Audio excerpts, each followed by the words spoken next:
श्रीदुर्गाष्टोत्तरशतनामस्तोत्रम्। ईश्वर उवाच शतनाम प्रवक्ष्यामि शृणुष्व कमलानने। यस्य प्रसादमात्रेण दुर्गा प्रीता भवेत् सती। ॐ सती साध्वी भव प्रीता भवानी भवमोचिनी। आर्या दुर्गा जया चाद्या त्रिनेत्रा शूलधारिणी।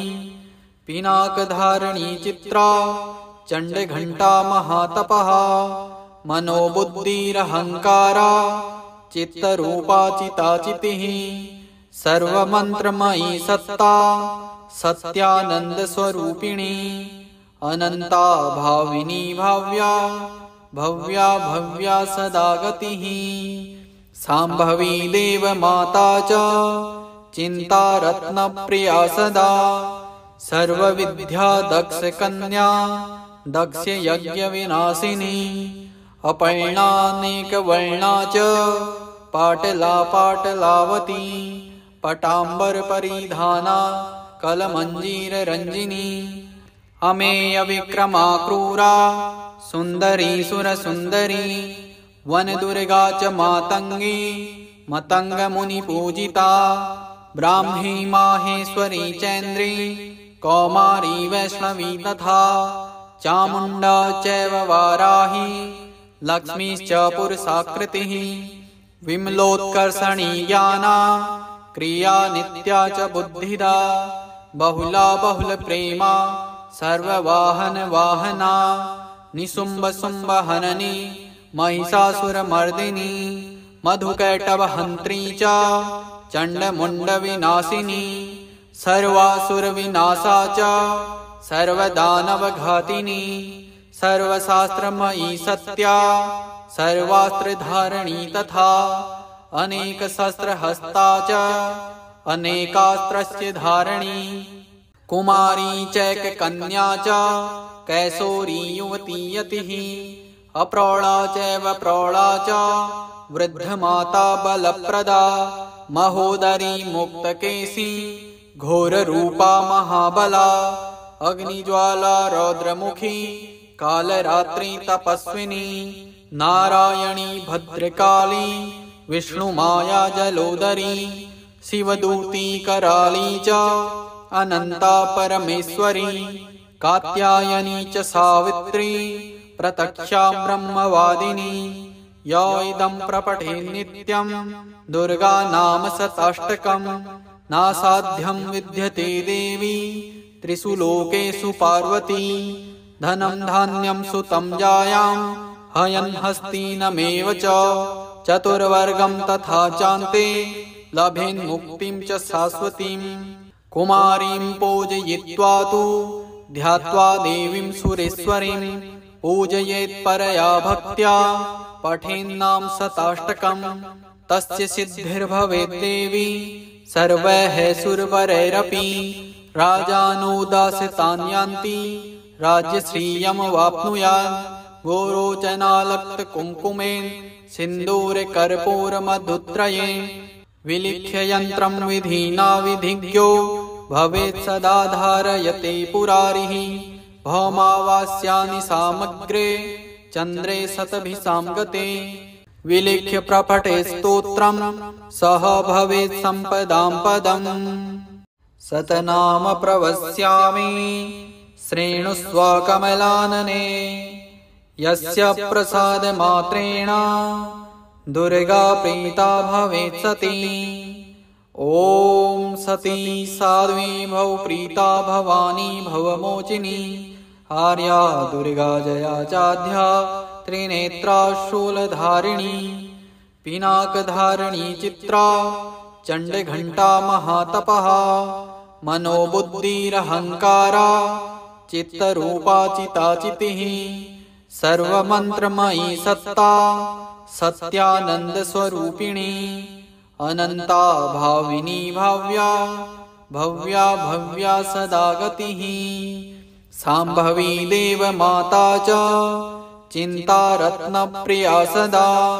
सर्वविद्या दक्षकन्या दक्षयज्ञविनाशिनी अपर्णानेकवर्णा च पाटला पाटलावती पटाम्बरपरिधाना कलमञ्जीररञ्जिनी अमेयविक्रमा क्रूरा सुन्दरी सुरसुन्दरी वनदुर्गा च मातङ्गी मतङ्गमुनिपूजिता ब्राह्मी माहेश्वरी चैन्द्री कौमारी वैष्णवी तथा चामुण्डा चैव वाराही लक्ष्मीश्च पुरुषाकृतिः विमलोत्कर्षणी ज्ञाना क्रिया नित्या च बुद्धिदा बहुला बहुलप्रेमा सर्ववाहनवाहना निशुम्भशुम्भहननी महिषासुरमर्दिनी मधुकैटभहन्त्री च चण्डमुण्डविनाशिनी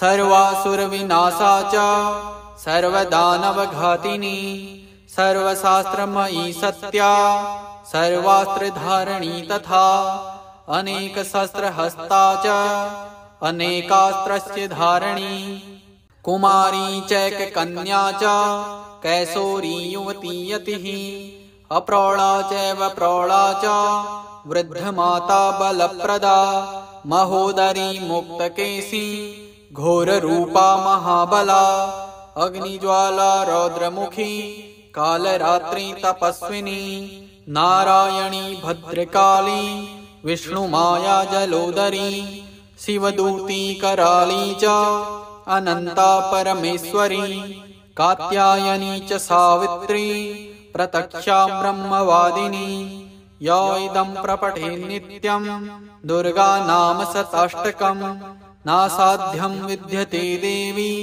त्रिषु लोकेषु पार्वती धनं धान्यं सुतं जायां हयन् हस्तिनमेव च चतुर्वर्गं तथा चान्ते लभेन्मुक्तिं च शाश्वतीं कुमारीं पूजयित्वा तु ध्यात्वा देवीं सुरेश्वरीं पूजयेत्परया भक्त्या पठेन्नाम शताष्टकं तस्य सिद्धिर्भवेद्देवी सर्वैः सुरवरैरपि राजानुदासितान् यान्ति राज्यश्रियमवाप्नुयात् गोरोचनालक्तकुङ्कुमेन सिन्दूरकर्पूरमधुत्रयेण विलिख्य यन्त्रं विधिना विधिज्ञो भवेत् सदा धारयते पुरारिः भौमावास्यानि सामग्रे चन्द्रे शतभिषां गते विलिख्य प्रपठे स्तोत्रं सह भवेत् सम्पदां पदम् शतनाम प्रवक्ष्यामि शृणुष्व कमलानने यस्य प्रसादमात्रेण दुर्गा प्रीता भवेत् सती ॐ सती साध्वी भव प्रीता भवानी भवमोचिनी आर्या दुर्गा जया चाध्या त्रिनेत्रा शूलधारिणी पिनाकधारिणी चित्रा चण्डघण्टा महातपः मनोबुद्धिरहङ्कारा चित्तरूपा चिताचितिः सर्वमन्त्रमयी सत्ता सत्यानन्दस्वरूपिणी अनन्ता भाविनी भाव्या भव्या भव्या सदा गतिः शाम्भवी देवमाता च चिन्तारत्नप्रिया सदा सर्वविद्या दक्षकन्या दक्षयज्ञविनाशिनी अपर्णानेकवर्णा च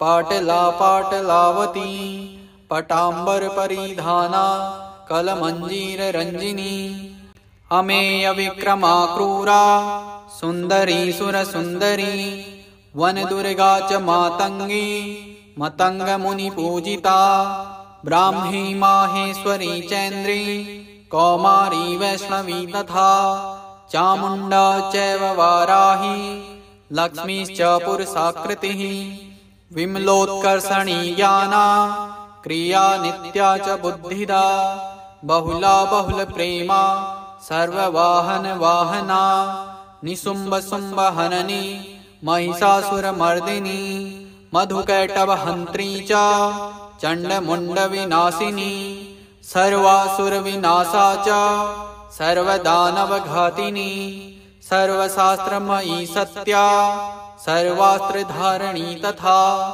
अनेकशस्त्रहस्ता च अनेकास्त्रस्य धारिणी कुमारी चैककन्या च कैशोरी युवती यतिः अप्रौढा चैव प्रौढा च वृद्धमाता बलप्रदा महोदरी मुक्तकेशी घोररूपा महाबला अग्निज्वाला रौद्रमुखी कालरात्रि तपस्विनी नारायणी भद्रकाली विष्णुमाया जलोदरी शिवदूती कराली च अनंता परमेश्वरी कात्यायनी च सावित्री प्रत्यक्षा ब्रह्मवादिनी या इदं प्रपठे नित्यं दुर्गा नाम शताष्टकम् नासाध्यं विद्यते देवी त्रिषु लोकेषु पार्वती धनं धान्यं सुतं जायां हयन् हस्तिनमेव च चतुर्वर्गं तथा चान्ते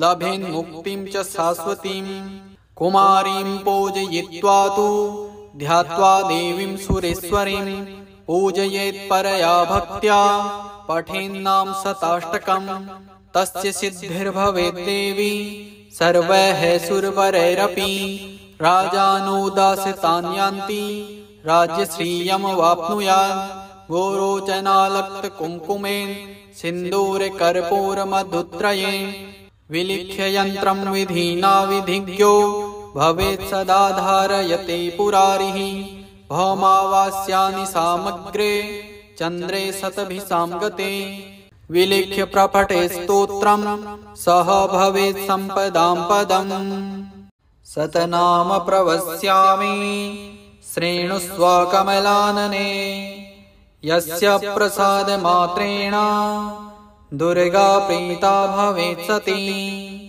ॐ सती साध्वी भव प्रीता भवानी भवमोचिनी आर्या दुर्गा जया चाध्या त्रिनेत्रा शूलधारिणी पिनाकधारिणी चित्रा चण्डघण्टा महातपः मनोबुद्धिरहङ्कारा चित्तरूपा चिताचितिः सर्वमन्त्रमयी सत्ता सत्यानन्दस्वरूपिणी अनन्ता भाविनी भाव्या भव्या भव्या सदा गतिः शाम्भवी देवमाता च चिन्तारत्नप्रिया सदा सर्वविद्या दक्षकन्या दक्षयज्ञविनाशिनी अपर्णानेकवर्णा च पाटला पाटलावती पटाम्बरपरिधाना कलमञ्जीररञ्जिनी अमेयविक्रमा क्रूरा